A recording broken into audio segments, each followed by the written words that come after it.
what do we do when we find a fledgling? Well, the first problem is we see if there is any immediate problems, and here this one is very safe. He is calling his mother and he is all dressed up. That's an important, that he has all his feathers on. So what we do?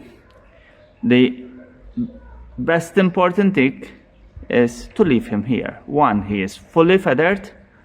If he wasn't feathered, I wouldn't recommend leaving him here, because he would have the risk of dying of cold and hunger. So the best thing when he is fully feathered is to leave him there, and his mother will find him and feed him. And in a couple of days, 1 or 2 days more, he will be flying out of here without any problem at all.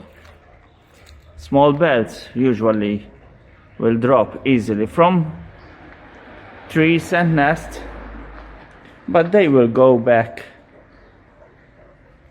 to flying in a couple of days when they are fledgling.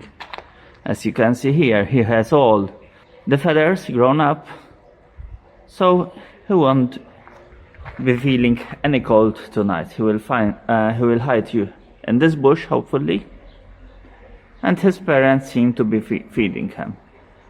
If he wasn't fed, he wouldn't be hopping around and jumping and calling his parents. Hope you enjoyed this video. If so, give us a thumbs up and please subscribe.